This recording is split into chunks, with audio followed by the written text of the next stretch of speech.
Bienvenidos a la actividad número 18 del Festival Puerto de Ideas 2013.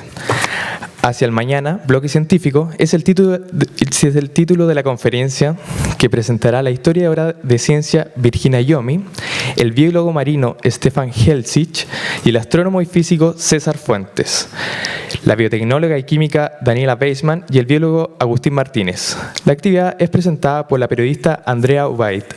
Les solicitamos por favor apagar sus celulares. Muchísimas gracias.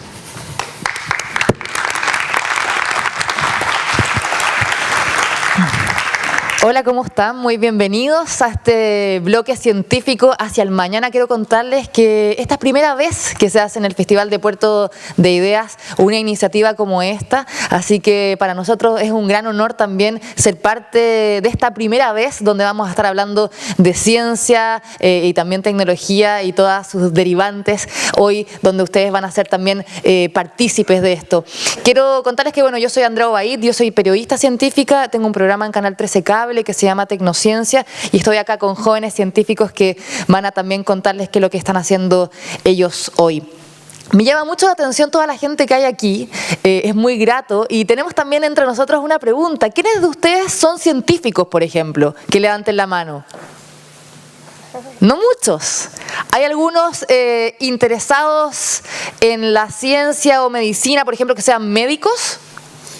¿Por ahí? ¿Ingenieros? Varios ingenieros. ¿Estudiantes? Varios también. ¿Quiénes vienen, por ejemplo, de Santiago? ¡Wow! ¡Muchos! ¿Quiénes son de Valparaíso? La mitad. ¿Y quiénes vienen de otras regiones? Varios también. Bueno, son todos muy bienvenidos y nos complace tenerlos a todos acá. Queremos darles un buen y gran aplauso a todos ustedes hoy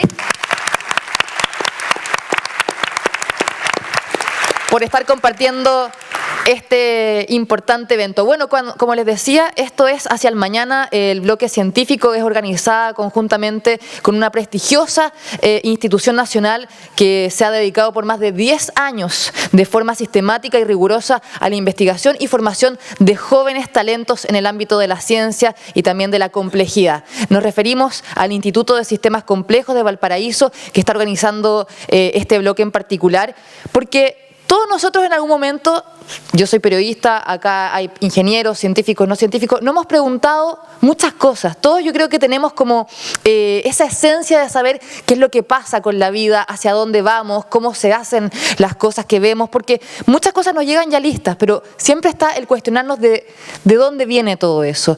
Y es parte también de ser niños y de ser adultos, de siempre estar haciéndonos preguntas. Y yo creo que también estos jóvenes científicos se hicieron esas preguntas y gracias a eso también tomaron ese camino de poder investigar, de dar respuestas a esas preguntas que se hicieron a lo mejor desde niños. Y por eso también queremos hacer este espacio donde ustedes también pueden hacer esas preguntas. Y también por otra parte, esta actividad es muy importante porque no siempre la ciencia está al alcance de la ciudadanía y es un momento donde sí queremos darla a conocer. Muchas veces la ciencia se ve como un tema duro, ajeno, pero la ciencia es mucho más entretenida, dinámica y más cercana de lo que pensamos. Todo lo que vemos a nuestro alrededor, lo que usamos a diario, está hecho gracias a la ciencia y la tecnología. Y es por eso que también es nuestro deber como periodistas y también como científicos, poder acercarla a la gente común y corriente. Y esa es la misión, de conocer lo que se está haciendo en Chile, hacia dónde vamos y por supuesto las proyecciones también internacionales que pueden tener el trabajo de estos jóvenes científicos que están acá hoy con nosotros.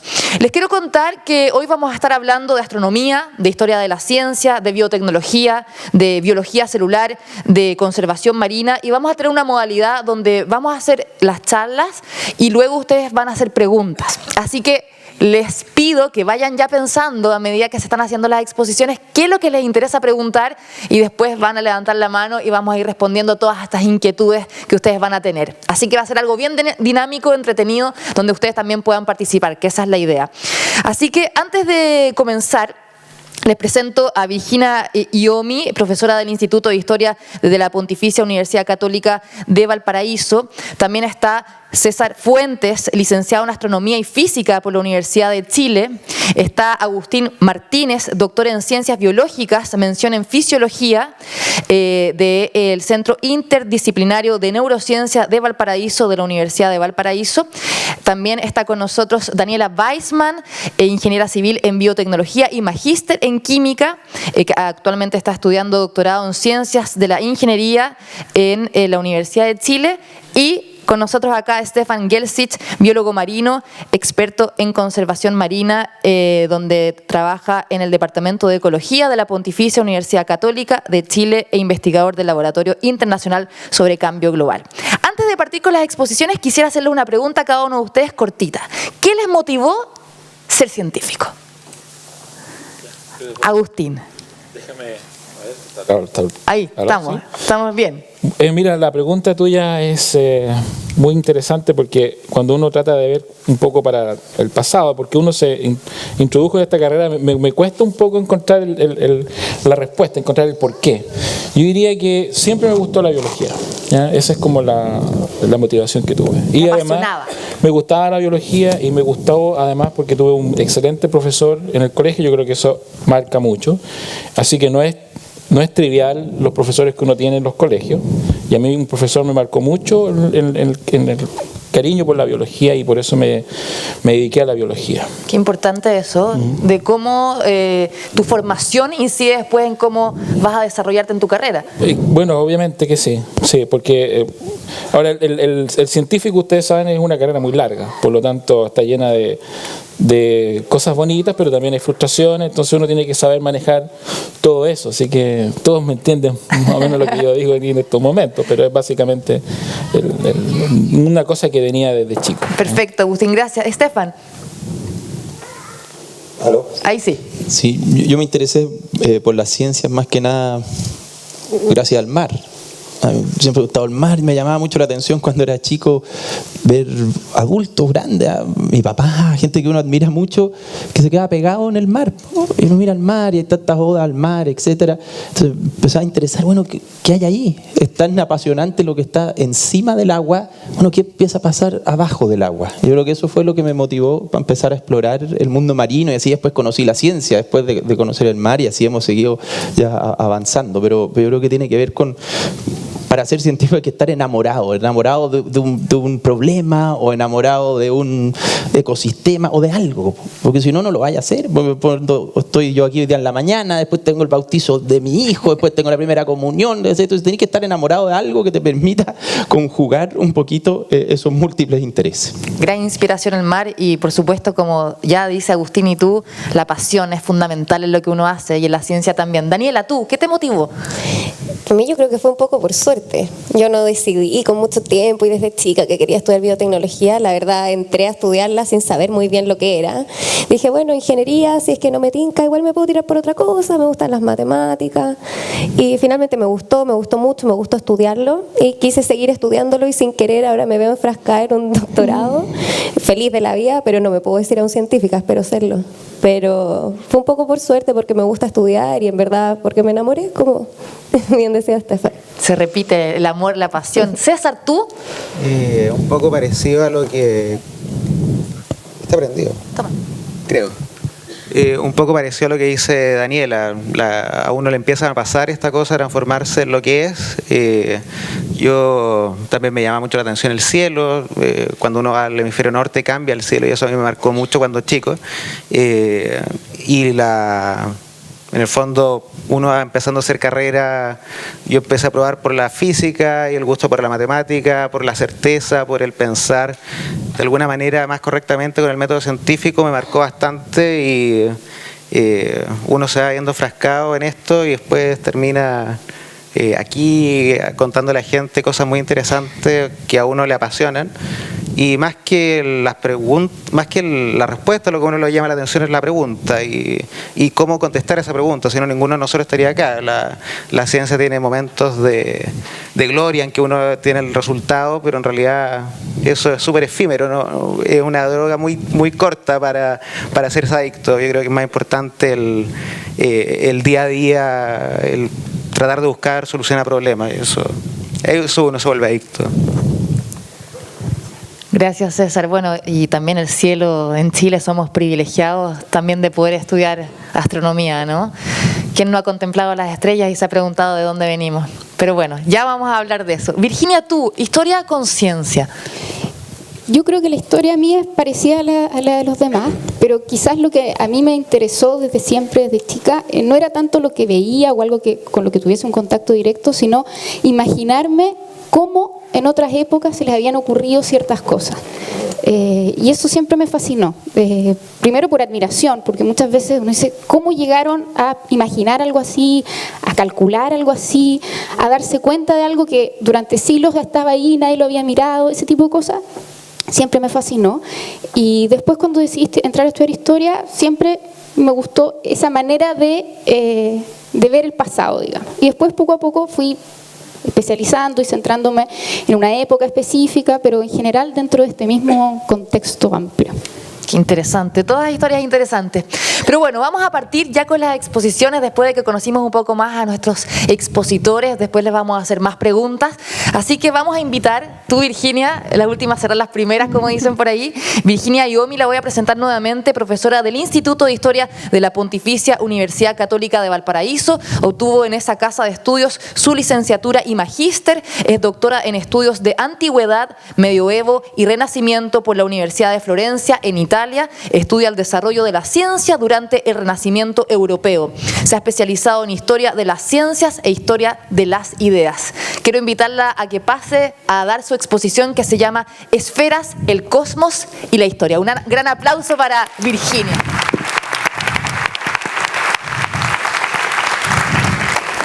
Gracias, Andrea. Quiero empezar mostrándoles una imagen. Está prendido. La imagen que estamos viendo ahora, hoy día puede no resultarnos muy familiar ni conocida, pero en realidad representa la visión del cosmos que imperó en el mundo occidental por alrededor de 20 siglos, desde la antigüedad griega hasta comienzos del siglo XVII. No es que haya sido la misma durante todo este tiempo, pero en lo sustancial varió muy poco. Responde fundamentalmente a una suerte de simplificación de aquello que Aristóteles había expuesto en su tratado sobre el cielo. Y representa el cosmos como se creyó que era durante mucho tiempo, que es de forma esférica. Es decir, se consideraba que el cosmos era una esfera, que a su vez estaba compuesto por una serie de esferas que tenían el mismo centro. Este cosmos que ustedes ven aquí ilustrado y representado, voy a empezar desde la esfera más externa para ir descendiendo hacia la inferior para explicarles un poco en qué consistía esta idea. Ustedes ven, lo primero dice cielo empíreo, pero en realidad eso es algo que está fuera del cosmos porque se suponía que era el espacio donde estaba lo divino. Muchas veces allí se consideraba que estaba ubicado Dios o bien los ángeles, había mucho debate al respecto, pero no era propiamente el lugar donde se estudiaba o se consideraba que estaba el cosmos. Por lo tanto, vamos a comenzar por la primera, que dice primer móvil, que es justamente la primera esfera externa que se pensaba era la que le atribuía o proveía de movimiento a todas las esferas inferiores.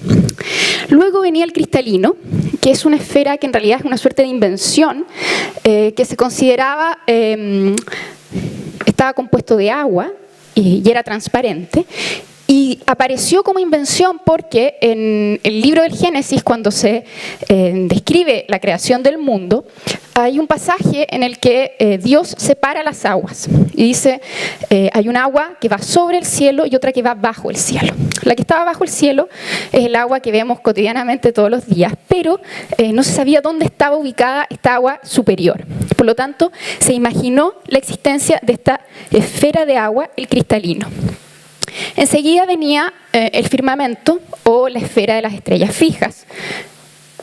Y después venían las esferas de los 7 planetas o 7 cuerpos celestes, mejor, que se conocían hasta ese momento. Saturno, Júpiter, Marte, Sol, Venus, Mercurio y la Luna. Todo este espacio entre la Luna y el primer móvil se llamaba justamente espacio supralunar y se consideraba que era un espacio perfecto, inmutable e incorruptible. muy diferente del espacio sublunar, lo que venía bajo la Luna. Allí ustedes pueden ver, que es un dibujo un poco quizás más complejo, pero lo que ven allí es los elementos que componen este espacio sublunar, que eran los 4 elementos. El fuego, que es la esfera, que ustedes pueden, de hecho hay como una suerte de llamas dibujadas en esa esfera. Luego venía el aire, después el agua y la tierra, que ocupaba el centro del cosmos. En esta ilustración, que es una ilustración de mediados del siglo XVI, la esfera del agua y la tierra ya está representada como un solo cuerpo, como lo que llamamos hoy día globo terráqueo, es decir, compuesto por tierra y agua. Bien, esta representación, como les decía, es la representación que imperó durante muchísimo tiempo y durante muchísimos siglos. Ahora bien, ¿qué podemos apreciar y considerar de esta representación? Lo interesante es que, más allá de la estructura que representa, fue continuamente estudiada, analizada, completada y complejizada con el paso de los siglos. Como les decía, esta es una representación de mediados del siglo XVI que corresponde a la primera versión en castellano de uno de los tratados que quizás fue el responsable de la difusión y consolidación de esta idea en el mundo tardío medieval y renacentista. Esta es la primera traducción al castellano de un tratado titulado Sobre la esfera, escrito por un astrónomo inglés del siglo XIII que se llama Juan de Sacrobosco. La esfera de Sacrobosco fue, como les digo, el manual con el que estudiaron astronomía en las universidades europeas por excelencia. Por lo tanto, todo quien estudió astronomía entre el siglo XIII y mediados del siglo XVII estudió con este manual. Bien, lo que quiero presentarles hoy día, lo que me interesa detallar, tiene que ver con la forma en la que nosotros podemos apreciar se fue construyendo y transformando el pensamiento científico cosmológico a partir del estudio de este tratado. Si uno analiza las distintas ediciones, las distintas versiones, comentarios de este tratado, lo que podemos darnos cuenta es de un fenómeno muy interesante que se va a mantener en el tiempo. Este fenómeno consiste en lo siguiente. Por una parte, la esfera es una idea, una doctrina, podríamos decirlo, armónica y cerrada, que se enseña, se estudia y se replica. Pero por otra parte, la esfera es al mismo tiempo un espacio, podríamos decir una suerte de formato abierto, que acoge la reflexión, el cambio, la crítica y la innovación. Voy a explicarles más en detalle a qué me refiero con este doble rol, porque creo que es lo que define en cierto sentido y explica la persistencia de este modelo durante tanto tiempo. Por ejemplo, cuando a mediados del siglo XV los navegantes españoles y portugueses viajaron por espacios de la Tierra que antes no se conocían y que por lo tanto Sacrobosco evidentemente no había descrito en su tratado del siglo XIII, los comentaristas, junto con replicar lo que decía Sacrobosco, comenzaron a agregar párrafos hacia el final de las secciones en las que iban explicando y precisando en qué consistían estos viajes, cuáles eran las observaciones que venían a complementar aquello que durante tanto tiempo se había pensado. Hay otro ejemplo que les quiero mostrar a continuación, que tiene que ver con otra forma de adición o de innovación dentro del formato tradicional. Lo que estamos viendo en este momento es la hoja de un comentario muy voluminoso. La esfera de Sacrobosco tiene no más de 30 páginas, y aquí estamos viendo un comentario que ya va en la página 452, como ustedes pueden ver. Y corresponde al escrito de un jesuita alemán de finales del siglo XVI llamado Christoph Clavius, quien escribió justamente un comentario a la esfera. Clavius, uno de los puntos centrales que incorporó a la esfera, fue justamente una crítica a Copérnico, defendiendo el modelo tradicional.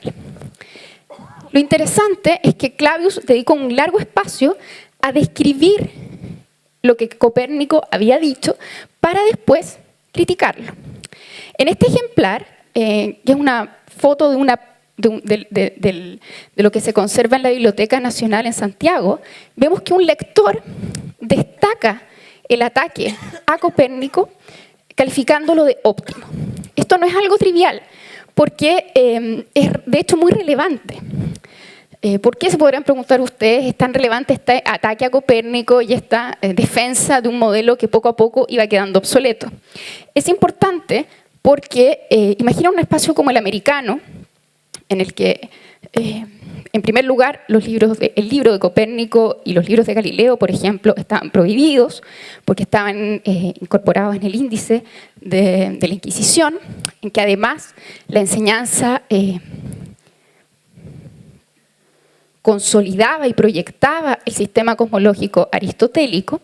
Por lo tanto, en el que los comentarios de la esfera incluyesen descripciones del modelo de Copérnico, aunque fuese para después criticarlo, se convirtió en un mecanismo para que en lugares como América se conociese el pensamiento de Copérnico y los estudiantes americanos, los estudiosos, los que en esa época se le denominaba apasionados de filosofía natural, pudiesen conocer las nuevas teorías de esa época. Por lo tanto, no es algo trivial, es algo muy relevante. Y por lo mismo quiero cerrar la presentación mostrándoles otra imagen que corresponde a la portada de un libro que lamentablemente conocemos poco, pero quizás deberíamos conocer más. Este libro es considerado el primer libro de cosmología escrito y publicado en América y es obra de un chileno. Su autor es un fray dominico llamado Sebastián Díaz y él escribió esta obra que se titula Noticia General de las Cosas del Mundo por el orden de su colocación. El libro lo publicó en Lima en el año 1783 y es un libro que la parte impresa corresponde solo a la mitad del tratado. La otra mitad del tratado se conserva solamente en versión manuscrita en la Biblioteca de la Recoleta Dominica en Santiago.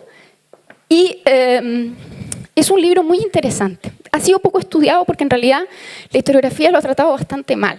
Ha dicho que es un libro que está repleto de errores, que es un libro que no tiene ningún interés porque es muy poco propositivo y por lo tanto, en general, si ustedes revisan los pocos estudios que se han hecho al respecto, se suele dejar de lado como casi una especie de rareza y un gran error, por así decirlo. Pero en realidad yo creo que vale la pena volver a mirar este libro, justamente por lo que les exponía con anterioridad, que tiene que ver con esta suerte de doble rol que tiene el formato de la esfera.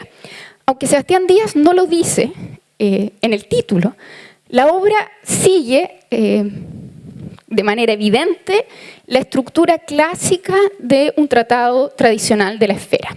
De hecho, Sebastián Díaz comienza por la descripción del cielo empíreo, luego el primer móvil, después el cristalino, después el firmamento y sigue el formato tradicional, desciende hacia el aire, luego a la tierra, para finalmente centrarse en lo más particular que es el cuerpo humano.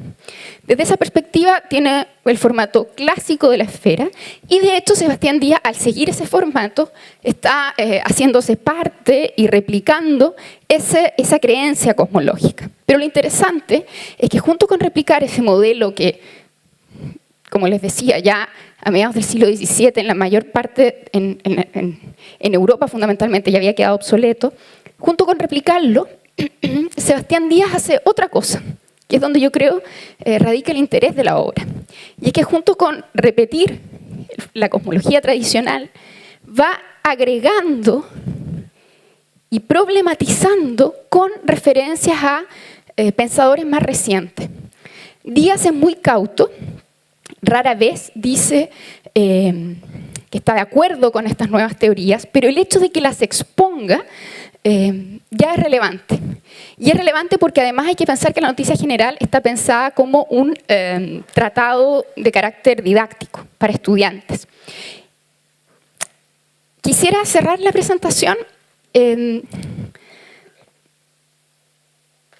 reflexionando en torno a cómo podemos entender esta idea de esfera y cuál es su relevancia o qué podemos tomar de esa idea y extenderlo más allá del contexto específico en el que fue construida. Yo creo que si revisando estos ejemplos, que les expliqué muy quizás rápidamente, podemos darnos cuenta de esta doble función de la esfera o de este doble rol que les exponía hace un momento. Por una parte es esta idea, esta doctrina, esta suerte de dogma, pero por otra parte también la esfera es un espacio para la innovación, el cambio, la crítica, la transformación. Y a mí me parece que la esfera, en algo que quizás podría decirse de todas las ideas científicas, o mejor dicho, de las buenas ideas, cobija en sí misma dos cosas. Por una parte, la certeza y por otra parte, la duda. Gracias.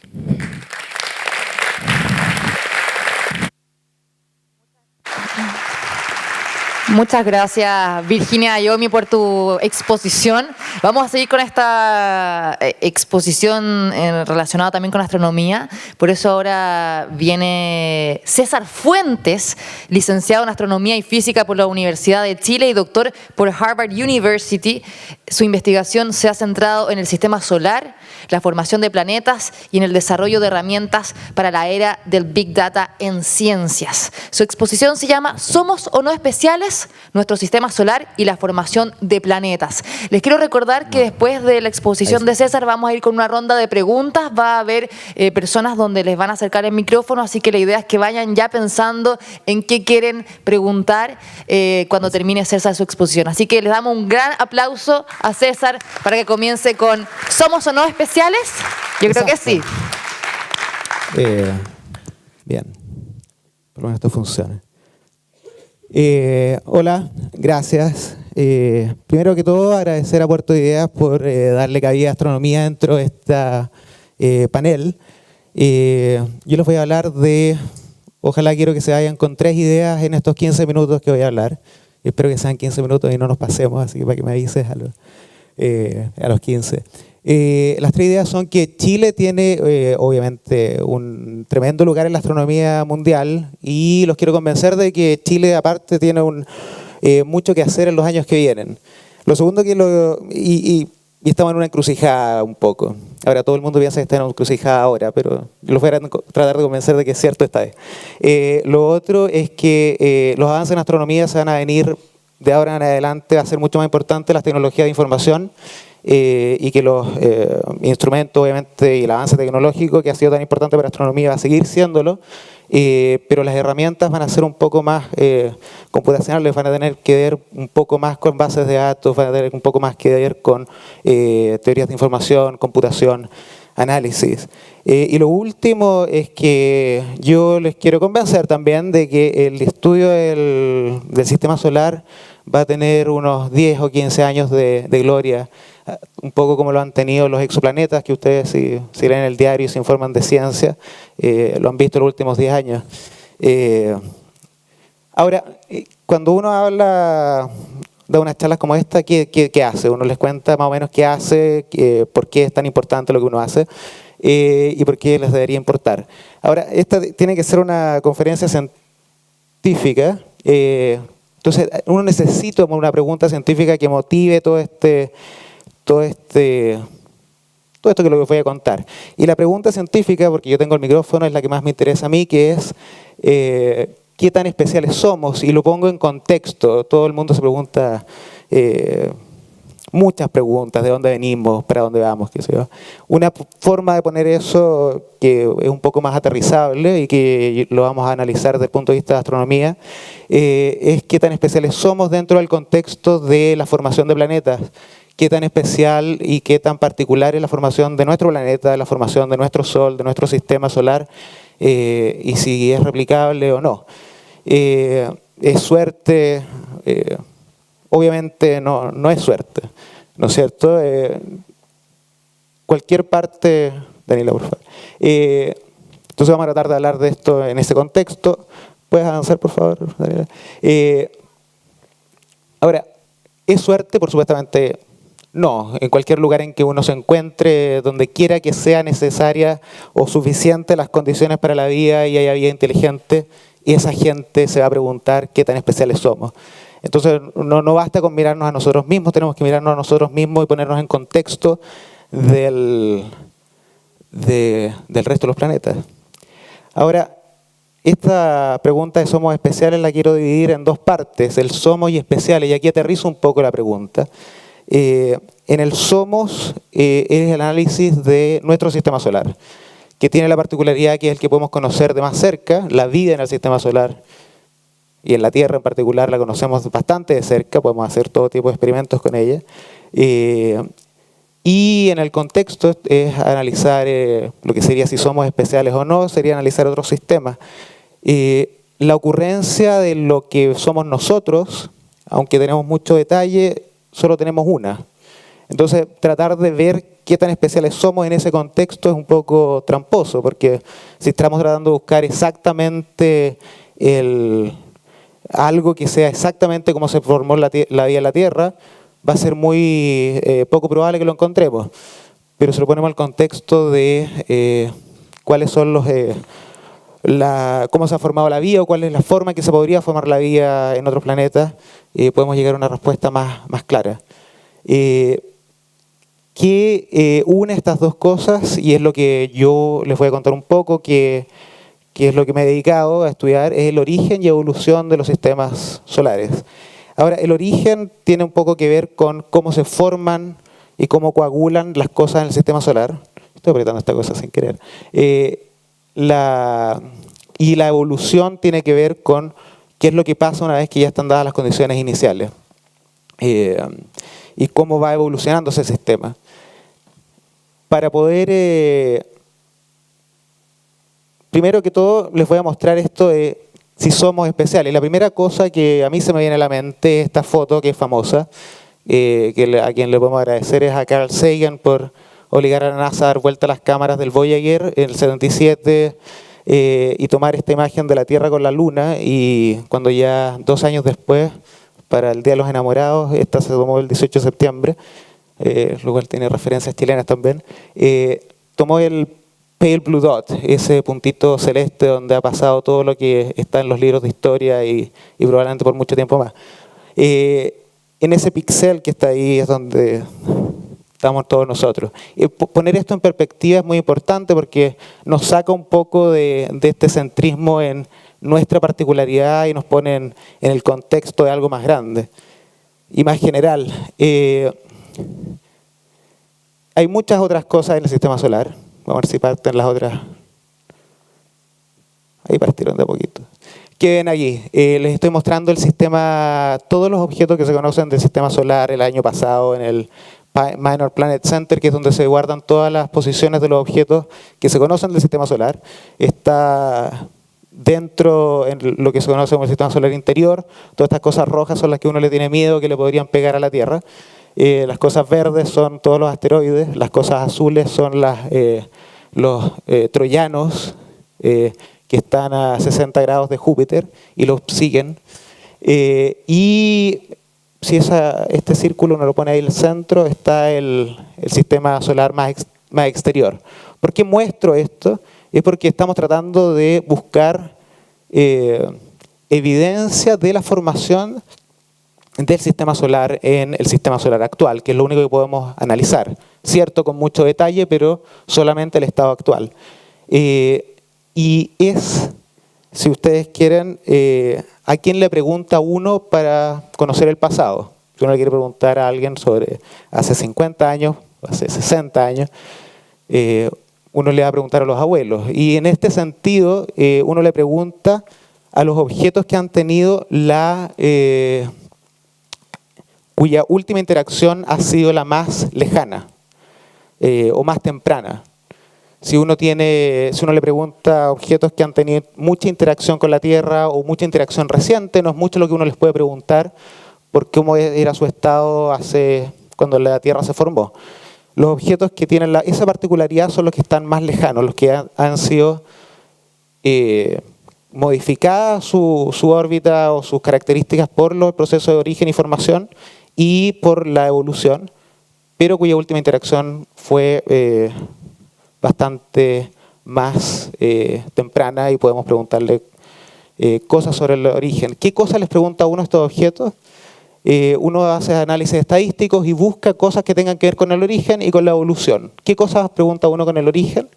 La distribución de tamaños. Distintos procesos de formación de planetas, cosas como el proceso de coagulación.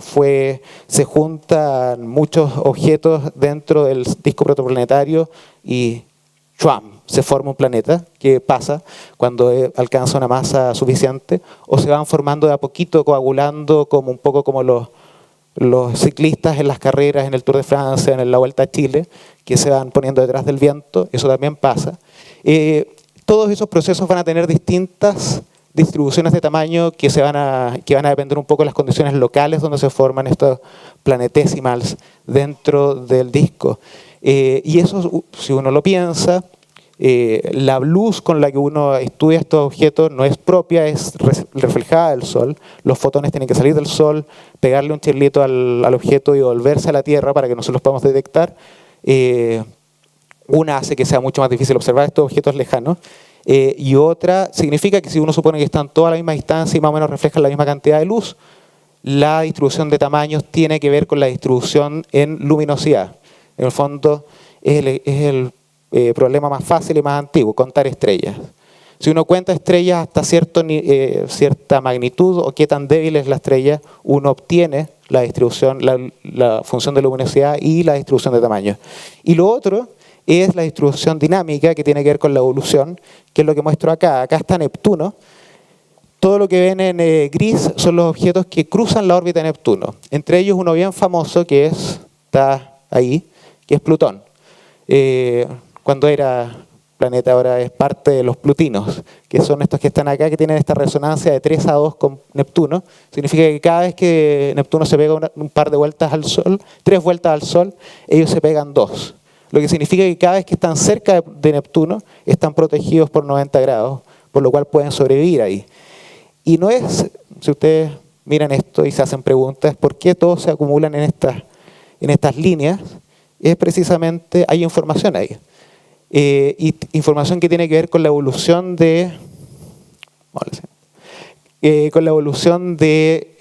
nuestro planeta, del sistema solar. Primero fijémonos en esta de la izquierda, que debería partir. Ahí. Esto es una simulación de, esto se llama migración en el sistema solar.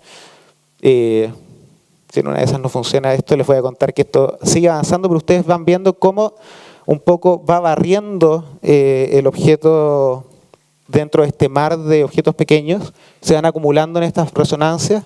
Y la pregunta es cómo lo para uno para que no lleguen al Sol. Vamos a ver si esta funciona. Si no funciona esta, les puedo contar que, bueno, sabemos que estos planetas migraron y el modelo que actualmente pensamos que es el más correcto es uno en que la configuración de los 4 planetas mayores, Júpiter, Saturno, Urano y Neptuno, estaba en una configuración mucho más compacta, habían muchos objetos más afuera que no alcanzaron a formar un planeta. Y a medida que fueron avanzando y evolucionando, hubo un cataclismo que nosotros lo podemos ver en, por ejemplo, los cráteres en la Luna, que explicaría la ubicación actual de los planetas y la distribución dinámica que uno observa en los objetos más allá de Neptuno, de los cuales Plutón es parte.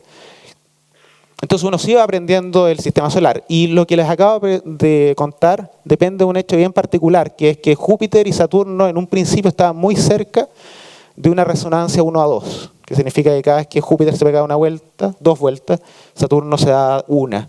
Y en el momento que cruzan esa resonancia, al momento mientras se mueven en este mar de roquitas, se habría producido este bombardeo tardío que sirve como un switch, que uno lo prende y todas estas cosas empiezan a volar por el sistema solar y pensamos que agua llegó a la Tierra. Ahora, esa es un poco las cosas que uno se pregunta. Ahora, ¿cuál es la técnica? ¿Qué es lo que hace uno? Y esto es más que nada para contarles un poco con qué cosas esperamos de astronomía, por qué el Big Data, por qué esto de las bases de datos. uno tiene que partir detectando estos objetos y la forma en que lo hace es a través del paralaje.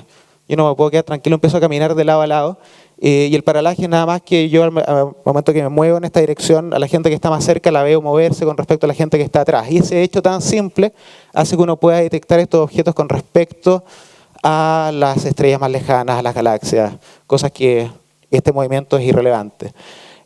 La Tierra se mueve a 30 km por segundo alrededor del Sol. En 1 hora, con el telescopio espacial Hubble, uno puede ver estos objetos moverse claramente. Ahora, todo esto va un poco con que, de nuevo, volviendo a la estructura principal que les puse, la temática, ¿qué tiene de choro todo este cuento? Bueno, todas las imágenes, gran parte de los estudios que se realizan con mi grupo, tienen que ver con datos reciclados. Un poco esto es como un green astronomy, estamos haciendo, ocupando datos que se usaron para algo más y tratando de buscar estos objetos que se mueven enfrente de los objetos que esta gente sí, de lo que se andaban buscando. ¿Te puedes ir para atrás? No sé qué, se volvió loco esto.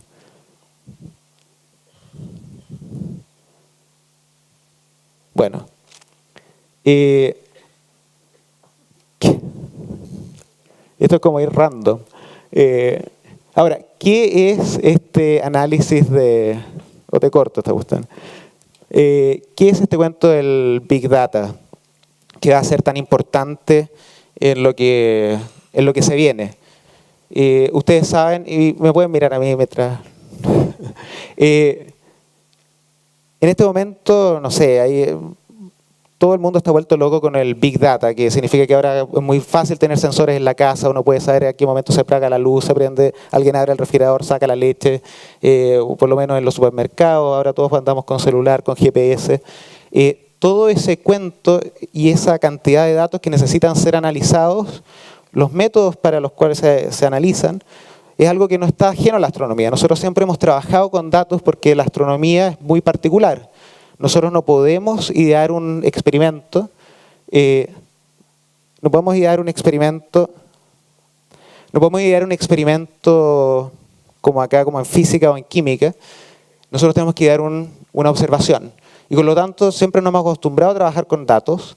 Y con estos datos que uno trabaja, el análisis es muy similar a esto que se viene de toda esta acumulación tan grande de datos. La forma de analizarlos y que nos va a llevar a hacer los avances que se van a venir, los podemos ver, por ejemplo, en el principal telescopio que está en proyecto en el norte al lado del Tololo, que es el LSST, que es este telescopio que se va a dedicar a observar el cielo cada 3 noches. Eso significa, para ponerlo en contexto, el año 2000, cuando partió un proyecto astronómico de hacer algo parecido, en 2 semanas acumuló la misma cantidad de información que se había acumulado en astronomía en toda la historia de la astronomía.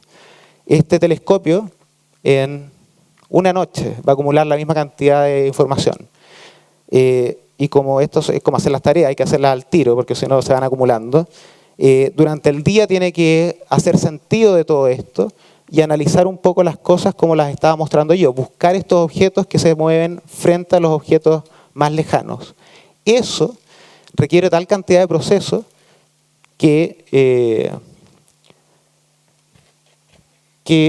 en la imagen anterior requiere tan cantidad de procesos que incluso la forma del telescopio es totalmente diferente. Necesita toda una pieza bastante grande para poder analizar todos estos datos durante el día. La cantidad de energía que se consume es gigantesca. Entonces cambia un poco el paradigma de lo que hace el astrónomo y cambia un poco este cuento. Esto fue lo que... Cambia un poco esa guata que tiene ese telescopio ahí. Ese es todo el análisis de datos. Los datos que nosotros utilizamos tienen que ver con, y los sacamos de un montón de objetos y observatorios espaciales. Y en este momento estamos trabajando para hacerlo de cualquier observatorio de cualquier parte del mundo. La cantidad de procesos que eso requiere es gigantesco. Y quiero terminar un poco con el rol del público.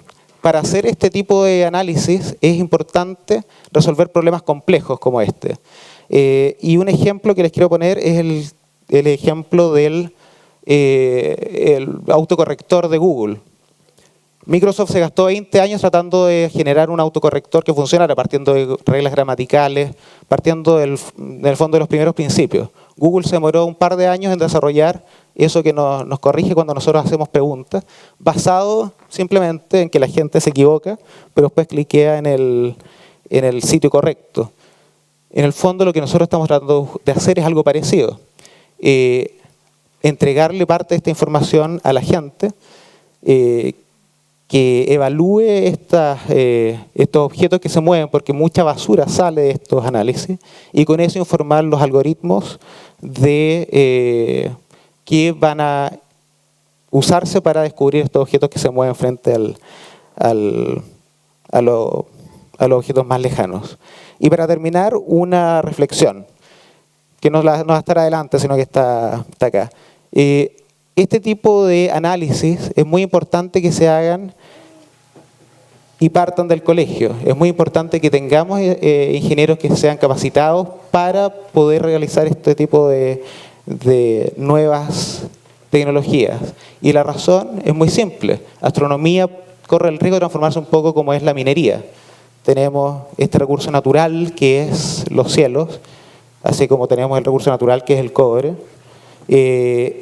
La tecnología la tienen los países extranjeros y la tecnología no se forma acá.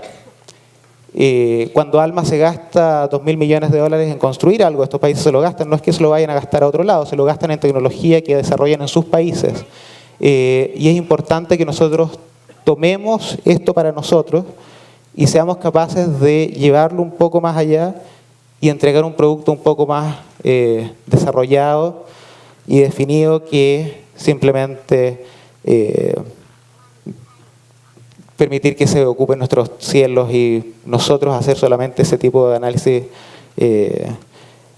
y permitir que las herramientas que la gente use para analizar estos datos sean las herramientas que se usen, que se desarrollen aquí y que sean las mismas que se usan en todo el mundo. Con eso quiero terminar mi presentación y dar parte a las preguntas.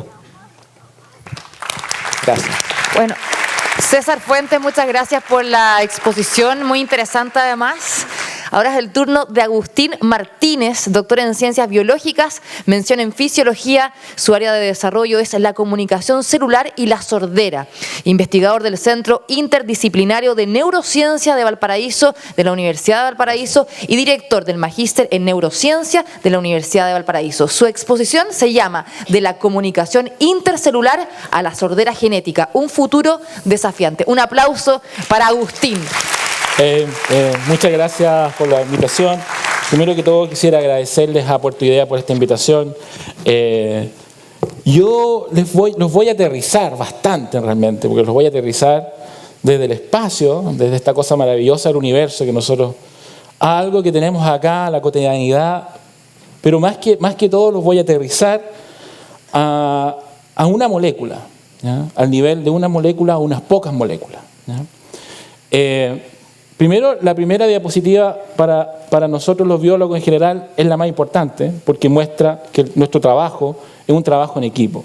Y este es el grupo de mi laboratorio a quien yo les agradezco que yo les voy a presentar algunos trabajos, digamos, el trabajo que les voy a presentar aquí, parte de es trabajo de mis estudiantes en el laboratorio. Y hay algunos estudiantes que no estaban en la foto, por eso que yo los puse aquí como... ¿ah? Y bueno, ellos se perdieron, pero bueno, aquí... esto puede pasar, supongo yo. Ok. ¿Qué tenemos en común todos los organismos vivos, animales o plantas? Y cuando uno se hace esa pregunta, en realidad surgen cosas obvias, ¿no? Hay muchas cosas en común, pero esto es de colegio, ¿no? Dame la siguiente, por favor. Obviamente lo que tenemos en común es que estamos constituidos de muchas células. Estamos constituidos por miles y millones de células.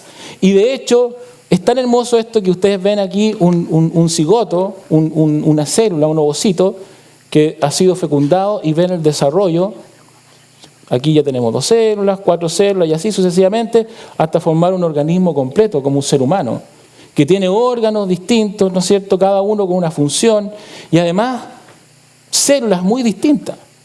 Todos sabemos que cada célula tiene el mismo material genético, pero aún así, fíjense ustedes la diversidad. Cuando ustedes tienen esta diversidad de los organismos pluricelulares, una de las cosas que el sistema tuvo que solucionar durante la evolución es cómo conversan las células, cómo las células se comunican entre sí. Las células se comunican entre sí. Yo les voy a decir que en realidad la mayoría de las enfermedades probablemente que existen porque hay un sistema en la conversación entre las células que está fallando. ¿Ya? ¿Me da la siguiente, por favor? ¿Por qué es importante que las células se comuniquen? Espérese. Las células se comunican para entregar información. ¿Ya? ¿Qué información pueden entregar estos sistemas de comunicación? Por ejemplo, una célula puede decir a la otra, oye, tienes que dividirte, tienes que activarte, tienes que moverte, va a distintas zonas para formar distintos tejidos, diferénciate, transfórmate en una neurona, transfórmate en un músculo esquelético, establece conexiones, conéctate con otras células, ¿no? Por ejemplo, el sistema nervioso es muy importante. ¿Cómo un nervio va a conectar con el músculo específico? Es algo maravilloso. Envía información. Entra en reposo, inactívate, ¿no es cierto? Incluso le puede decir, tienes que morirte. Y ese mensaje, otra célula dice que se tiene que morir y esta célula se va a morir. ¿Ya? Entonces la comunicación lo es todo en el sistema biológico. Yo en particular estudio un sistema de comunicación entre las células que se llaman uniones en hendidura. Este es un concepto que es una traducción de un científico argentino muy famoso que es de Robertis, que probablemente muchos estudiaron biología con esos libros, que es una traducción literal del inglés, que el término en inglés es gap junction. ¿No? Miren. Este es un gap junction. El gap junction es una estructura que permite la comunicación entre dos células. Aquí hay una célula, aquí está la otra célula, y tiene que haber un contacto íntimo que permite el paso de una molécula de una célula a otra célula. No cualquier molécula, porque estos son canales, son como tubos, son como túneles, que tienen un cierto tamaño. Entonces hay moléculas que por tamaño no pueden pasar. Por ejemplo, esa ya no pasa. ¿Ya? Ahora, esta es una visión tradicional del gap junction, pero últimamente, los últimos 10 años, se descubrió que existe la mitad del canal, y se le llamó hemicanal, o sea, la mitad del tubo que conecta dos células, puede estar conectando a la célula con el medio extracelular, y eso genera liberación de moléculas o captación de moléculas del medio extracelular. Entonces, este sistema de comunicación celular permite conectar dos células, permite conectar también la célula con el medio externo. Y esto permite enviar mensajes, nutrientes, vitaminas, aminoácidos, ATP, etc. ¿Ya? Una serie de elementos. ¿Me das la siguiente, por favor? ¿Cómo lo estudiamos esto en el laboratorio? Nosotros hacemos estas cosas terribles, que es cultivar células humanas. ¿Ya? Por ejemplo, aquí ustedes tienen en la mano del investigador acá, hay un frasco que no se ve. Ese frasco, si ustedes lo miran en el microscopio, tiene estas células pegadas en el plástico. Aquí hay una célula, se ve el núcleo de la célula, el núcleo que tiene el material genético, ¿no es cierto? Entonces ustedes tienen acá las células, y ahora las células ustedes, por ingeniería genética, le pueden agregar genes que quisieran estudiar. Me dan la siguiente, por favor. ¿Ya? Ustedes le pueden agregar los genes, pueden agregar el gen que quieran, y estudiar el sistema de comunicación. Ahora, dame la siguiente. Nosotros estudiamos esto y ustedes pueden observar la comunicación a través de la unión en hendidura. Si ustedes pinchan una de estas células, ¿ya? Lo miran al microscopio y la pinchan, y le meten una molécula fluorescente que es pequeña y que puede pasar por los canales. Aquí, esto que está más fluorescente es un gap junction. Yo ya les voy a explicar por qué eso está fluorescente. Estas células están vivas, ¿ya? Y esta molécula fluorescente pasó a las células vecinas a través de estas estructuras que son los gap junction, ¿ya? sumamente importante. Usted dice, ¿para qué es importante el gap junction? Bueno, el corazón, por ejemplo, el ejemplo más claro. Si ustedes tienen problemas en las uniones en hendidura, ustedes tienen arritmias, ¿ya? Cuando se eliminan las uniones en hendidura, el corazón no funciona. Ese es un ejemplo, por ejemplo. Me da la siguiente. Pero ustedes también pueden estudiar captación de moléculas. Ahí ustedes vieron que había moléculas en el espacio medio extracelular y captaron, ¿ya? Esa uno las puede detectar también por microscopía de fluorescencia. Ahora, antes de eso, perdonen que salte, yo soy medio disperso, déjalo nomás. Fíjense ustedes que yo puse aquí marcadito GFP, eso significa proteína fluorescente verde. Esto es un paréntesis técnico. Nosotros podemos marcar la proteína viva con una proteína fluorescente que se extrajo de la medusa. Mire qué lindo, la medusa tiene una fluorescencia. Esa fluorescencia es por una proteína que se llama proteína fluorescente verde. Como es una proteína, está codificada en un gen. Entonces uno puede agregar el gen de la proteína fluorescente verde a el gen de la proteína que uno quiere estudiar y uno ahora ve in vivo, dónde están las gap junctions. ¿Ya? Supongo que eso significa que me tengo que apurar. Ya, me da un poco para... Ya. A ver si se puede funcionar. Bueno, ustedes ven estas células que están fluorescentes por el GFP y van a ver cómo se van a colocar más fluorescentes porque se abrieron estos canales que están acá y empieza a captar las moléculas fluorescentes del medio extracelular. Así de simple nosotros estudiamos esta vía de comunicación. ¿Me da la siguiente, por favor? La otra. Ahora, ¿quiénes forman la unión en hendidura? Las uniones en hendidura se forman por unas proteínas que se llaman conexinas, ¿ya? Conexina, 6 conexinas, 1, 2, 3, 4, 5, 6, ¿me da la siguiente? Se organizan para formar este tubo, ¿ya? Entonces, esto es una interacción de proteínas y de proteínas específicas. Entonces, 6 conexinas forman un hemicanal y 2 hemicanales forman un canal de unión en hendidura completito, ¿ya? Entonces, el hemicanal conecta el citoplasma o el interior de la célula con el exterior y el gap junction o unión en hendidura comunica una célula con la otra. ¿Me da la siguiente, por favor? Pero no, la complejidad es que hay varios tipos de conexina, ¿ya? Hay muchos tipos de estas proteínas, no muchos, son como 20 en los humanos. Y algunos de estos canales o estructuras se pueden formar por más de un tipo de conexina y son, por lo tanto, una mezcla de conexina. Y hay otros que van solitos, ¿ya? Aquí se muestra un color porque es una conexina, el rosado es una conexina y el rojito es otra conexina, ¿ya? Y esto tiene una implicancia funcional. ¿Me das la siguiente, por favor? ¿Ya? Bueno, están viendo ahí. Ahora, ¿qué le pasa con la sordera? Yo creo que esta es la parte más importante para todo el mundo, ¿no es cierto? Hace miren, desde el año 97 se publicaron los 2 primeros artículos que mencionaban mutaciones en una de las conexinas, de estas proteínas que forman la unión en hendidura, que se llama conexina 26, ¿ya? Conexina 26, por ahí sale.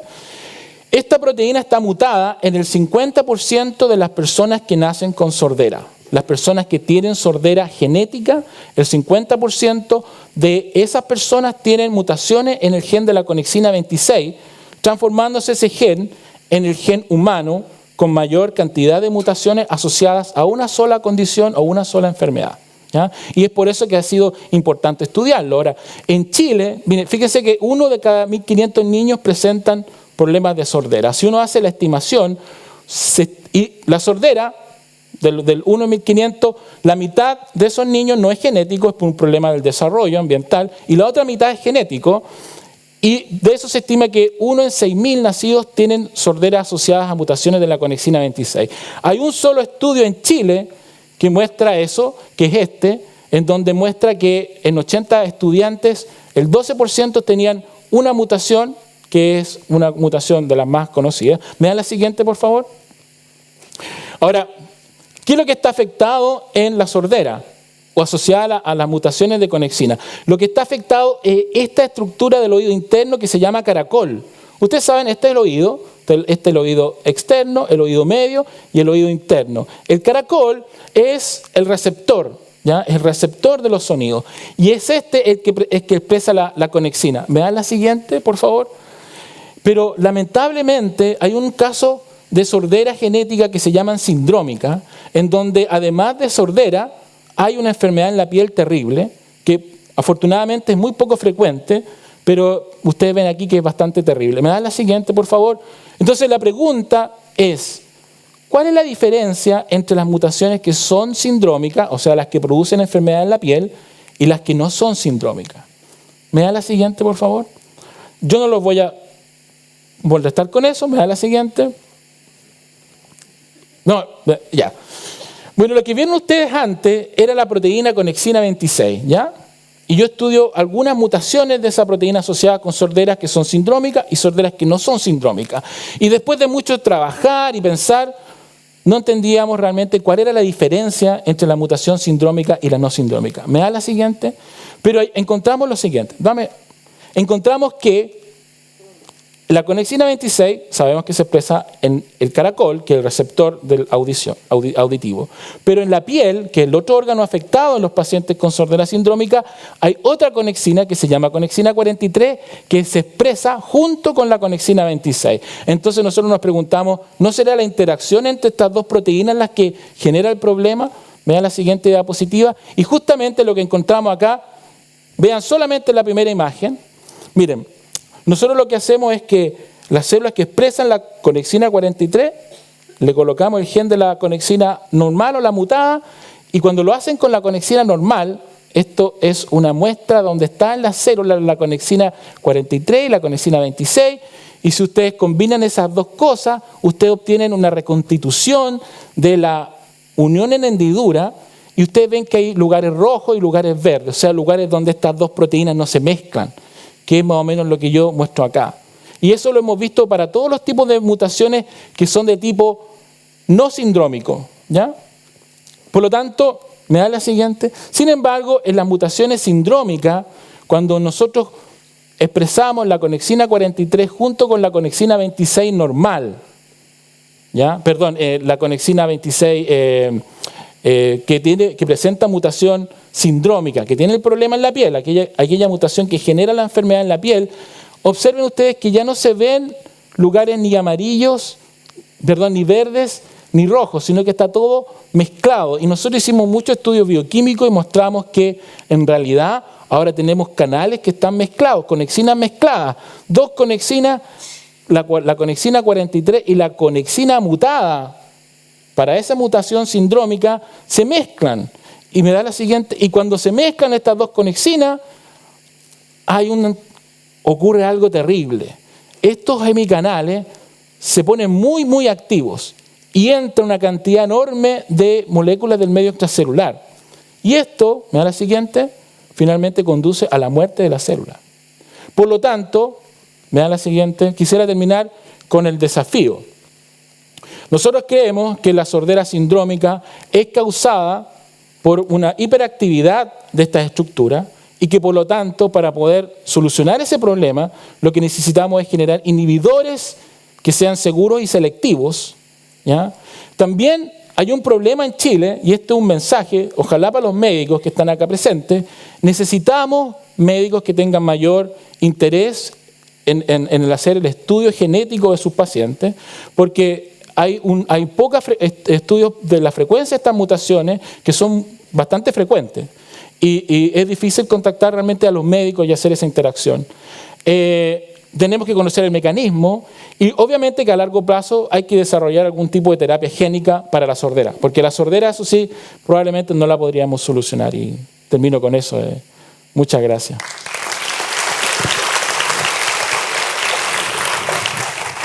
Muchas gracias, Agustín. Muy interesante tu investigación y claramente puede tener proyecciones a futuras que son muy interesantes también para nuestro país y, como tú decías, también para que se tomen en cuenta en el área médica. Vamos a hablar de eso más rato, también con las preguntas que van a surgir.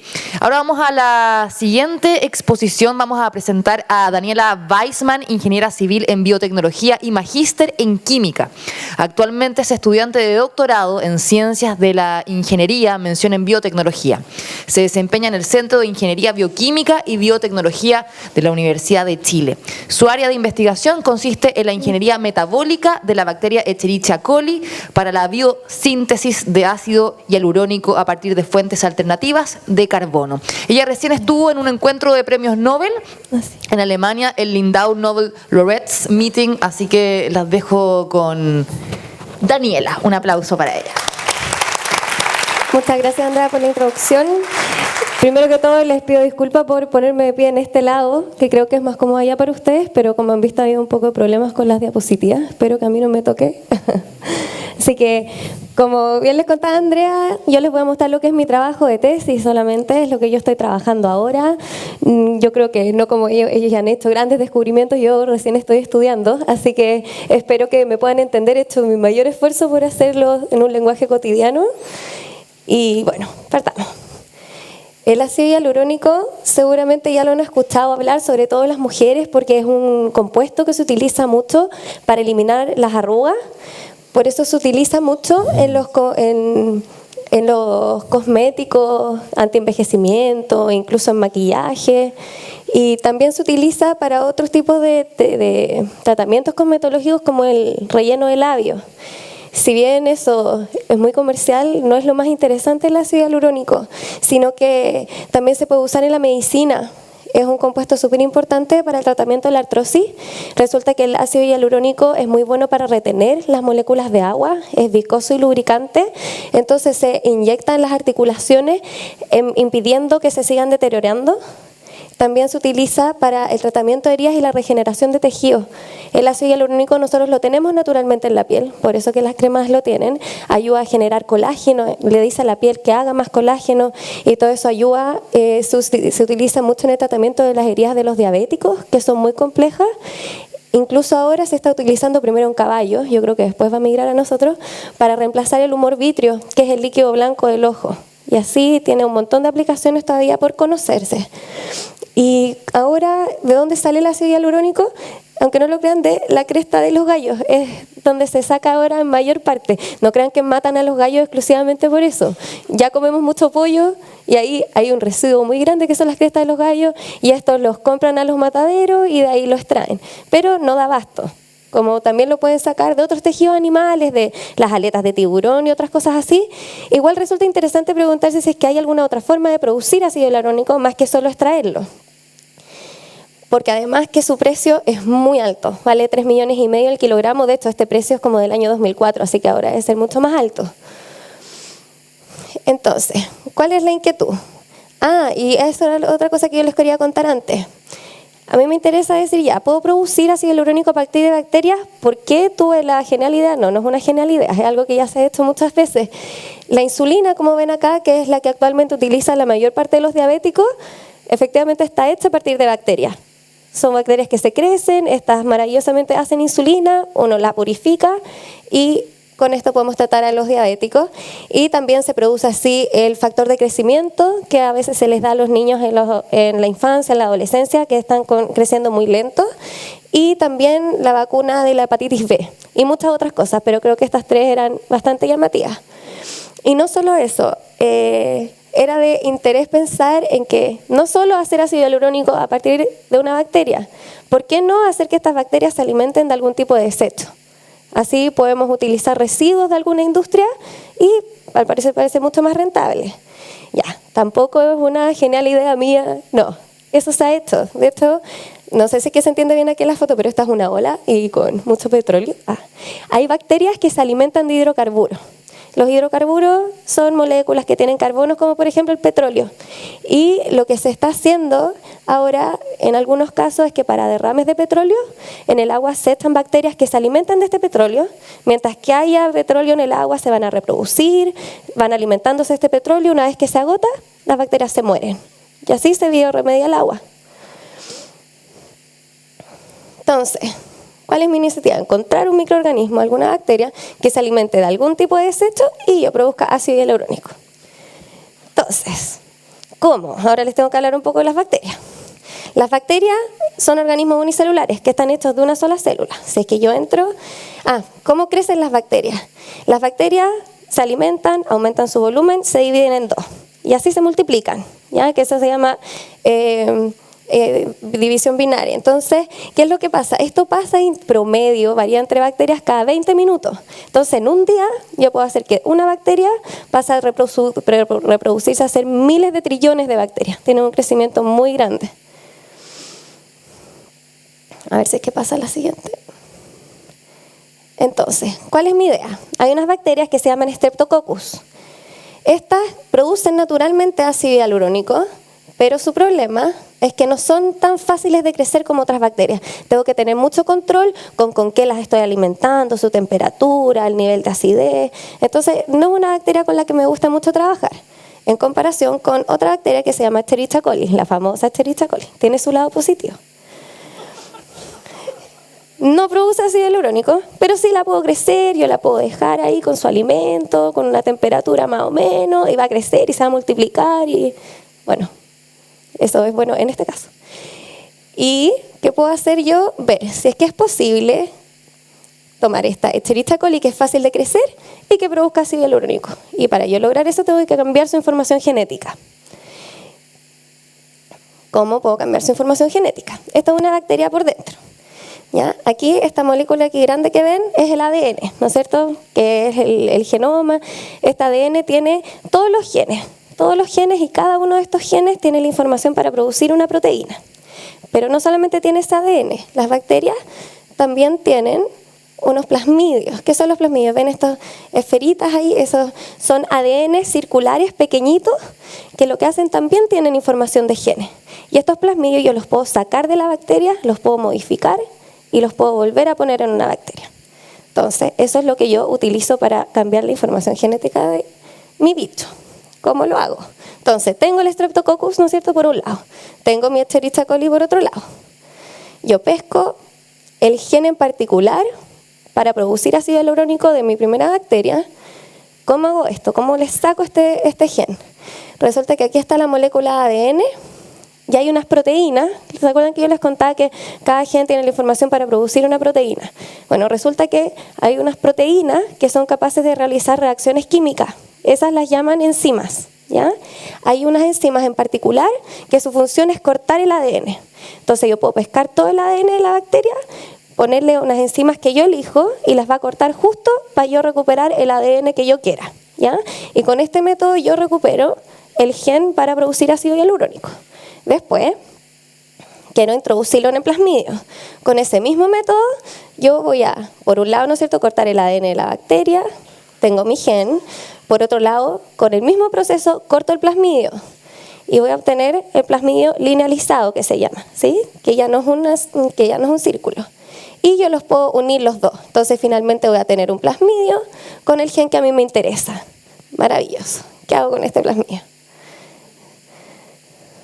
Y este plasmidio ahora lo voy a meter dentro de mi bacteria Escherichia coli. ¿Cómo se hace esto? Hay hartos mecanismos, por temperatura, por químico. Yo les voy a contar uno en particular, que es la electroporación. Electro, por un lado, porque yo uso electricidad, genero un campo eléctrico y la diferencia de voltaje hace que los poros de mi bacteria se abran. Y eso es todo lo que necesito para que el plasmidio entre. ¿Ven? No sé si se entiende mucho, es un plasmidio, ahí hay mucha electricidad y ¡pum!, entra el plasmidio. ¿Ya? Y con eso yo tengo mi bacteria transformada. Ese es el término que utilizamos. Entonces aquí pueden ver una bacteria que produce ácido hialurónico, que son todas esas moleculitas que se ven acá afuera. Me encantaría que esa foto fuera mía, pero no lo es. Algún día tendré una foto así. Les había dicho en un principio que se alimentara a partir de desecho. Veamos. En el laboratorio donde yo trabajo, se utiliza, bueno, es el CIBI, aprovecho de mencionarlo, el Centro de Investigación en Excelencia de Bioquímica y Biotecnología de la Universidad de Chile. Aparte de trabajar en el área parecida a la mía, hay otra área que trabajan en desarrollar técnicas para poder recuperar azúcares de los desechos forestales, ¿ya? La lignocelulosa es una fracción de los desechos forestales que en este momento no tiene mucho uso. Entonces están tratando con distintos líquidos, distintos métodos y han podido recuperar azúcares. Entre las azúcares más abundantes de los árboles que nuestra industria produce en mayor cantidad, que es el pino y el eucalipto, está la silosa, ¿ya? Entonces esta azúcar es la que yo quiero utilizar para crecer mis bacterias. Este va a ser su alimento. Entonces, ¿Cómo lo hago? Ya, esta foto es mía. Entonces, aquí está el reactor donde yo crezco mis bacterias. ¿Qué es lo que yo hago? Yo introduzco medio con silosa, o sea, tengo que ponerle las sales, los metales, todo lo que necesiten las bacterias, además que el alimento, que en este caso va a ser silosa. Normalmente las bacterias no se alimentan de silosa, se alimentan de glucosa, igual que nosotros, ¿ya? Entonces yo lo que tengo que hacer es enseñarle a las bacterias a comer silosa esta vez. Entonces, ¿cómo lo hago? A la fuerza. Los pongo ahí en el reactor y las dejo crecer mucho tiempo, entre 1 y 2 meses. Y aquellas que se alimenten mejor de silosa se van a reproducir más rápido, van a ser más abundantes. Las que no saben reproducir, no saben comer silosa, se van a morir. Y esa es mi selección, simple y sencilla. ¿Y por qué hay cambios? Resulta que yo, mientras más tiempo tengo las bacterias acá creciendo, crecen más rápido. ¿Por qué se da eso? Las bacterias, como les mostraba, el ADN que tienen el ADN mucho más expuesto que nosotros, son mucho más vulnerables a las mutaciones. Como nosotros somos vulnerables a los rayos ultravioletas, ellos son vulnerables a muchos más factores. Entonces hay una frecuencia de mutación, de cambio en los genes bastante alto, sobre todo con la cantidad de bacterias que tengo. Entonces, alguna de esas casualmente va a ser un cambio de que se va a alimentar mejor de silosa. Y esa en particular se reproduce más rápido que las demás y se hace más abundante. Eso es todo lo que yo necesito, tener cuidado, crecerlas, darle oxígeno, comida, y eventualmente va a salir alguna que crezca más rápido. Y sí, hay una que crece más rápido. Y resulta que yo en un principio, cuando partí con el experimento, tenía esta velocidad de crecimiento, que eso es 0,37 partido por hora. Da lo mismo la unidad. La cuestión es que ahora mis bacterias crecen 28% más rápido. Sí, y es algo significante, no es así como, wow, el triple no, pero algo se mejora. ¿En qué voy a seguir ahora trabajando? Yo no solamente quiero que crezcan rápido, quiero que produzcan harto ácido hialurónico. Entonces, para eso yo tengo que definir en qué condiciones crecen, o sea, producen mejor el ácido hialurónico. Entonces, yo pesco estos frasquitos que se llaman matraces, cultivo mis bacterias y las pongo en distintas condiciones. Ya, esta va a estar a este nivel de acidez, y voy a variar así el nivel de acidez, la concentración de silosa, y también lo varío. Y así otros factores, veo cuáles al final del cultivo tienen mayor concentración de ácido hialurónico y digo, ya, esta es mi mejor condición. Y así las voy a ir variando y defino con qué me conviene trabajar. Y como aquí también nombraba César, la información, los datos son muy importantes. Y yo con todos los experimentos que proceso, tengo mucha información y eso también lo puedo utilizar para usar un computador. Aquí en Chile, aunque no lo crean, uno de nuestros grandes atributos es que tenemos muy buena informática, muy buenas tecnologías de la información. Y también es así la bioinformática. En biotecnología también hay mucha gente que trabaja en esta área. Y bueno, yo hago el intento también. Así que tengo un programa computacional que ¿qué es lo que tiene? Tiene la información de todas las reacciones químicas que pasan dentro de la célula, dentro de la bacteria, que es su metabolismo. ¿Ya? Nosotros hablábamos del metabolismo, tengo el metabolismo lento, el metabolismo rápido. Ya. El metabolismo significa todas las reacciones químicas que se llevan a cabo dentro del organismo. Eso, además, tengo la información de los experimentos que les mencionaba. Y en conjunto con estas dos cosas, el programa computacional me es capaz de decir, podemos inferir qué es lo que está pasando dentro de la célula. Si hay un cambio en el crecimiento, quizás con eso yo puedo decir, quizás estos son los genes que han cambiado, según mi modelo. Por si es que se perdieron un poco, era para resumirles lo que estoy trabajando, que era construir esta maravillosa bacteria que sintetiza ácido hialurónico, produzca ácido hialurónico a partir de la silosa, que es un desecho de la industria forestal. Y espero les haya gustado mi presentación y gracias por su atención. Gracias, Daniela. Muy interesante tu exposición y tu trabajo sobre biotecnología. Y ahora vamos a seguir con Stefan Gelsic, biólogo marino, estudia la dimensión socioecológica de la gestión pesquera y la conservación del medio ambiente marino. Stefan es profesor del Departamento de Ecología de la Pontificia Universidad Católica de Chile e investigador del Laboratorio Internacional sobre Cambio Climático. Su exposición se llama Hacia el Mañana, innovando para la conservación marina de Chile. Un aplauso.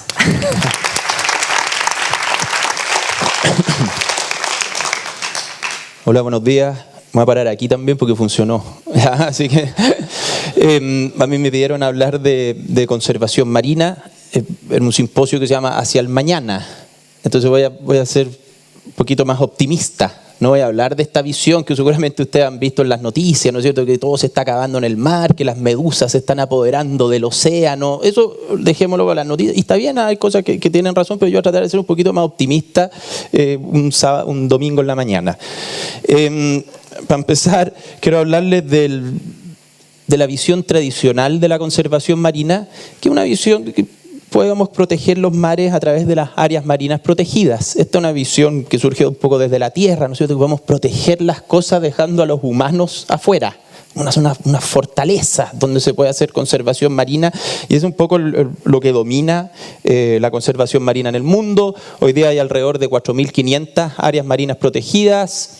Hay una serie de tratados internacionales, Chile ha firmado estos tratados también, y la idea es tratar de llegar a conservar 10% de los océanos mediante áreas marinas protegidas. Este es un mapa del mundo, los puntitos rojos son áreas marinas protegidas. En Chile después van a ver que hay más, pero son chicas, por eso todavía no aparecen en este puntito.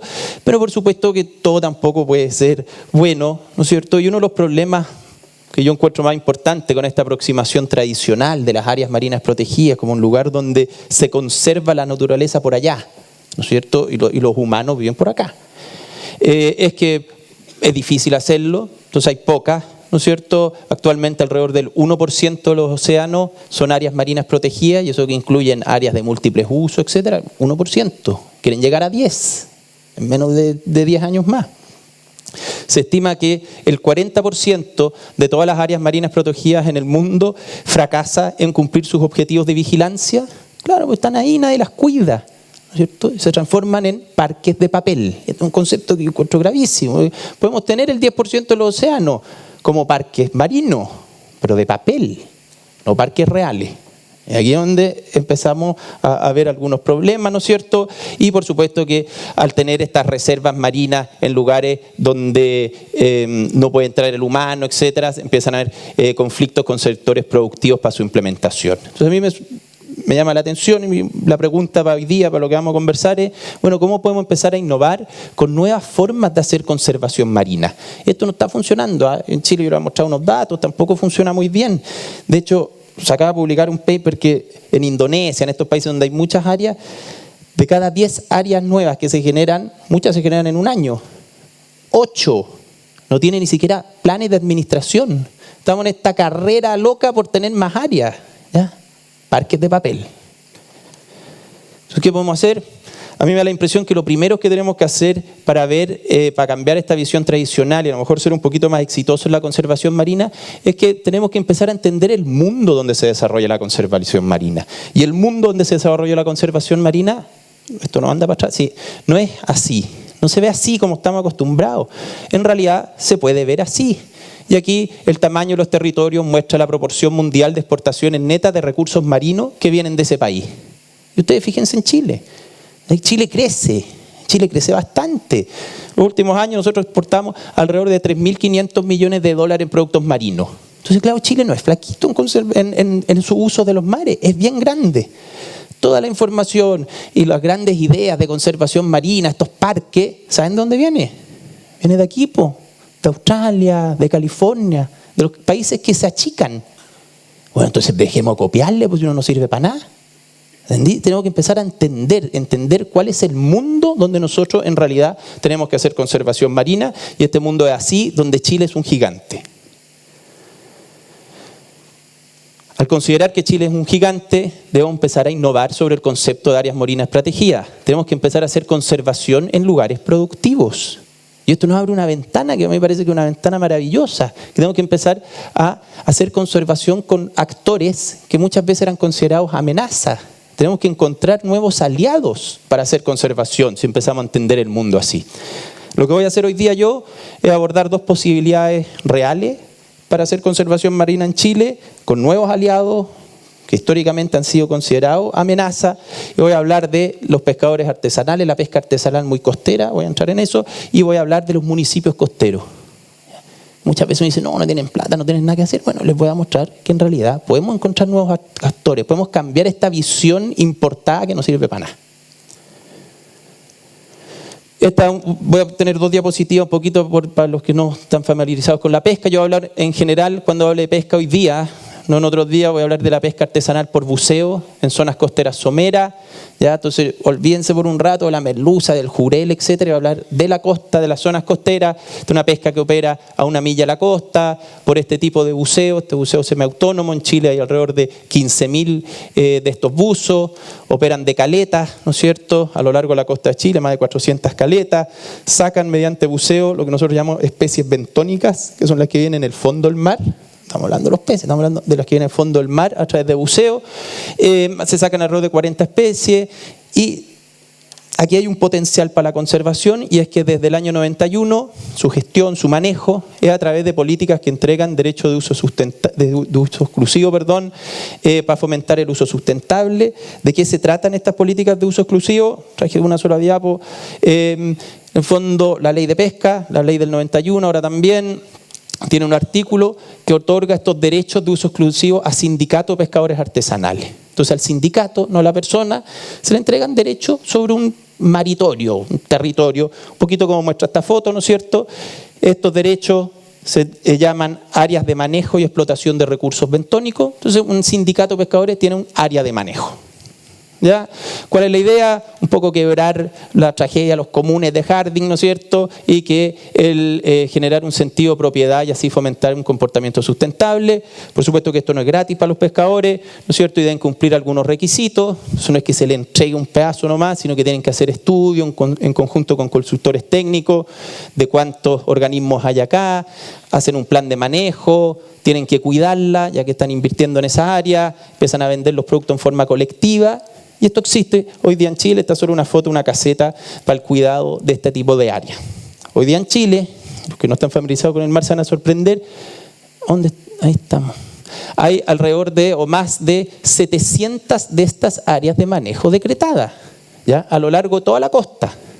Estas son las líneas negras. Por supuesto que aquí no hay 700 líneas, pero representa que están a lo largo de toda la costa, ¿no es cierto? El tamaño promedio de estas áreas que están gestionadas por la pesca artesanal costera es de 100 hectáreas. Si yo sumo todas estas líneas negras, tengo más de 1.000 kilómetros cuadrados en manos de la pesca artesanal, siendo cuidado por la pesca artesanal. Algunas se cuidan bien, otras se cuidan mal, pero están haciendo este trabajo que muy pocas veces es valorado.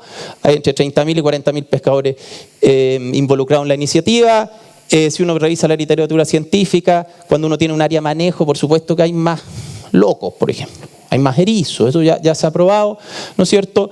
Pero más importante que esto, a mí me da la impresión que los pescadores se han organizado, se ha fortalecido el liderazgo de las caletas y se implementan medidas de vigilancia por parte de ellos mismos. Es una parte. ¿Qué pasa en Chile en términos de conservación? Tenemos estos puntos rojos.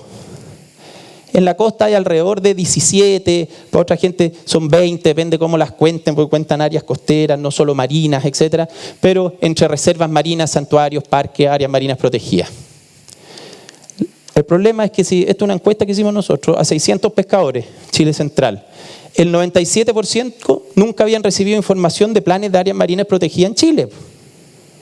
No hace la visión global, se está repitiendo acá.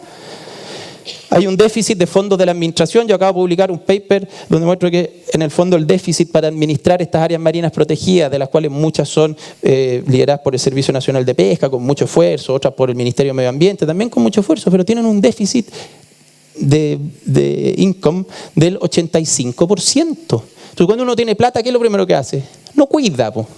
Entonces, chuta, estamos en el riesgo de generar una linda red de parques de papel. Está pasando lo mismo. Pero por otro lado, a lo mejor tenemos un potencial aquí con las áreas de manejo. Entonces la pregunta en realidad es ¿sirven estas áreas de manejo en términos de conservación de la diversidad biológica o le sirven solo a los pescadores artesanales para tener más loco y más lapa? A lo mejor son monocultivos, no sabíamos nada.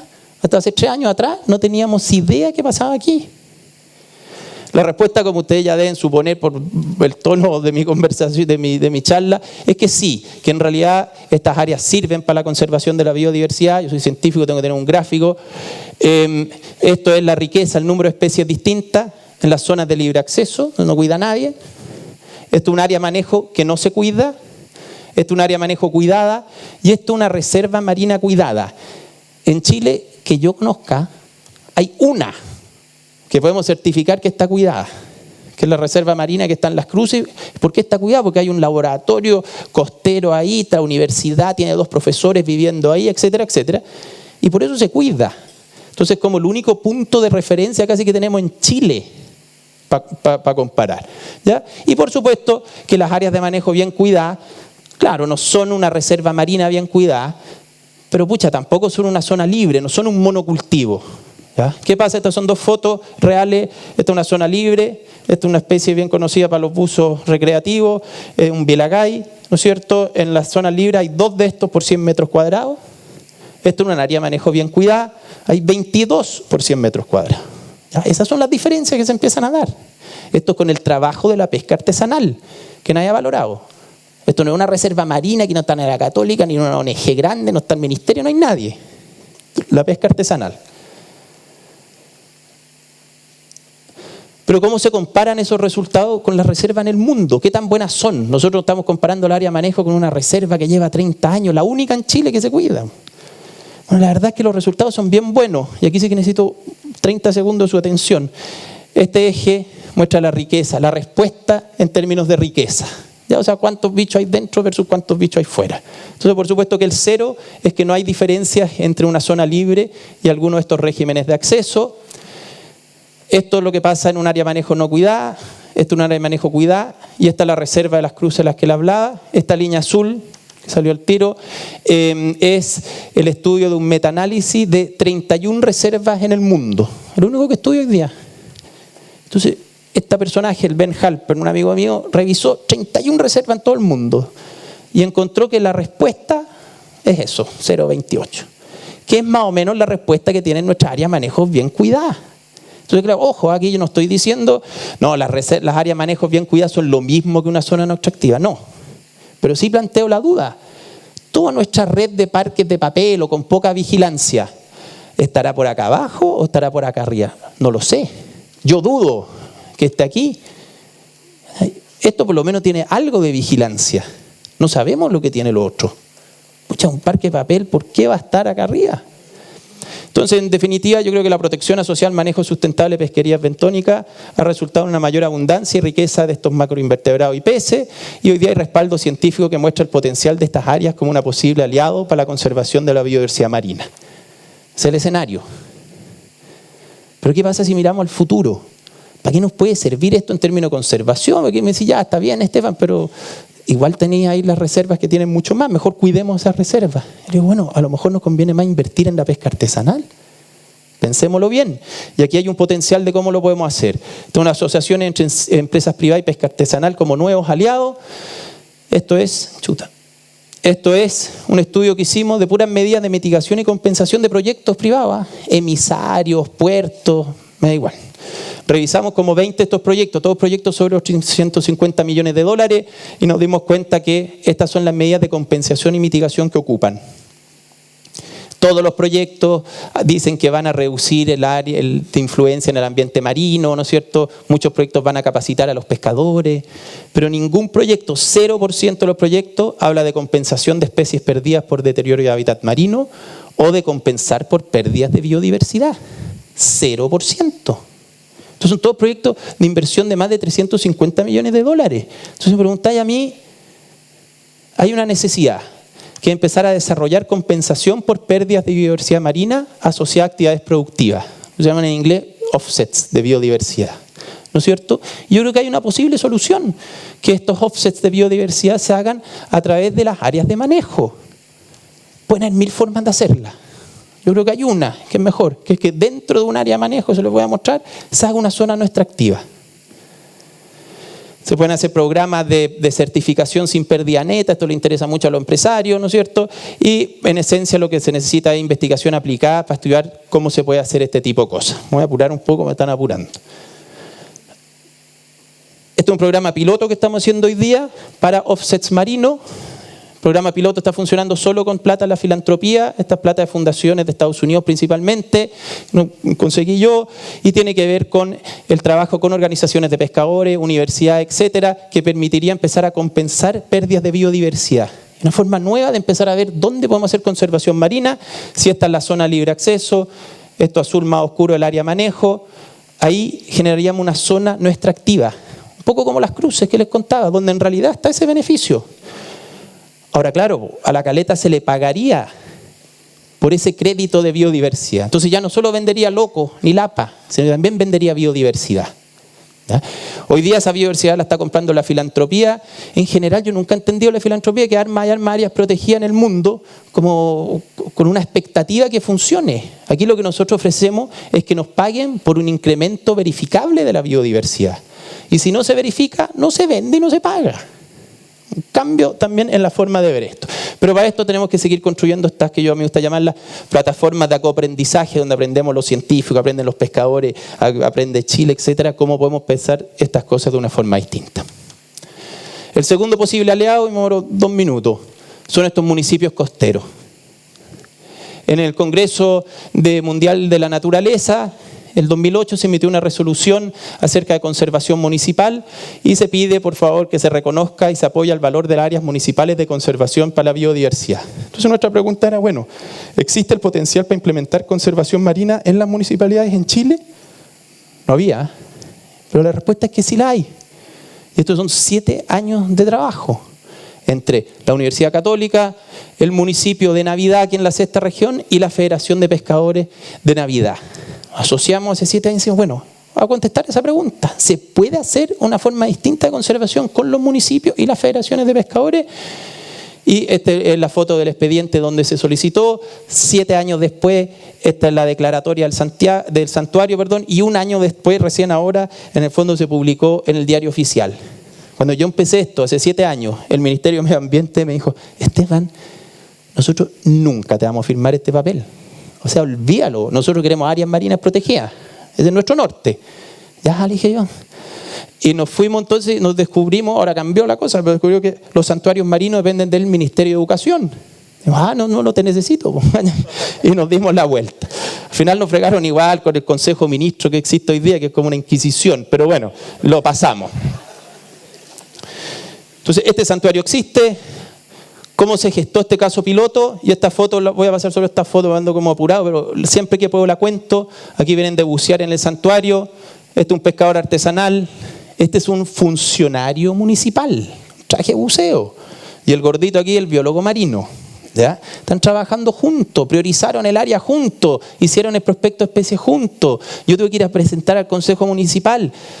Todo esto, 7 años de pega. $5.000. $5.000, un Green Grants. El GEF Marino, que fue el que creó las 3 áreas marinas protegidas de múltiples usos en Chile, $12 millones. ¿Qué hay? Un déficit de 85% de plata porque entonces no se cuida. Entonces, se pueden hacer estas cosas. Navidad es uno de los municipios costeros más pobres de Chile. De hecho, es uno de los 4. Bueno, pero si Navidad puede, ¿cómo no va a poder otros municipios? Muy rápido. A mi juicio, este es un modelo visionario, un sueño un poquito mío de conservación marina en Chile. Aquí tenemos primero estas son las cosas de las que ya hablamos, estas áreas protegidas, las reservas y parques, estas áreas marinas protegidas de múltiples usos, etcétera. Idealmente para mí, incorporamos las áreas de manejo, algunas de estas, ¿por qué no?, con zonas extractivas. Este sí que ya es el sueño máximo, ¿no es cierto?, que no aparece. Tener áreas marinas protegidas municipales. Hoy día tenemos hay una estrellita, que es esa. Bueno, a lo mejor podemos hacer que todo lo que es conservación y uso sustentable en esta forma de ver Chile sean unidos. No dejemos al hombre fuera de la conservación, por favor. ¿Qué tan cerca estamos de algo así? Yo creo que vamos cada vez más cerca. Y esta es una foto que a mí me encanta. Esto es Navidad, hacia esta región, donde está este santuario. Aquí se asociaron en enero del 2011, 12 alcaldes. Vino la alcaldesa de Caldera hasta en auto, el alcalde de Ancud. Llegaron a Navidad y construyeron una cosa que se llama LAMCODES, que era una alianza municipal para el desarrollo costero sustentable. Ellos, aquí nada, ni universidad, nada. Esto en base a esta iniciativa que se podía hacer. Ya se han juntado 2 o 3 veces. Yo creo que aquí está el potencial para estas experiencias un poquito más integrales de lo que puede ser investigación, desarrollo, empoderamiento, formación y una nueva visión, en definitiva, para la conservación marina en Chile. En definitiva, creo que hay que ir construyendo estrategias de alianzas propias para la conservación de la biodiversidad biológica. Se puede hacer, se debe hacer. Nuestra responsabilidad hacerlo. Pero lo más importante, tenemos que pensar, no le sigamos copiando, por favor, a esta gente. O sea, basta, ¿hasta cuándo le hacemos caso a la FAO? ¿La FAO qué tiene que ir la FAO acá? De verdad, estos mismos nos invitan a nosotros a enseñarle allá, yo hago clase allá. Entonces después vienen acá, no, pero le escuchan a ellos. No, tenemos que empezar a cambiar esta visión. No existen recetas únicas, necesitamos innovación, creatividad, voluntad, pero todos tenemos que participar. Esto es mi mensaje principal. La sociedad civil, la empresa, los científicos, las comunidades locales, los gobiernos, las ONG, todos juntos lo tenemos que hacer. Pero si no, va a quedar aquí nomás. Yo me voy a mi bautizo y listo, se acaba. Así que con eso, muchas gracias. Gracias, Estefan. Muy bueno tu proyecto. Felicitaciones.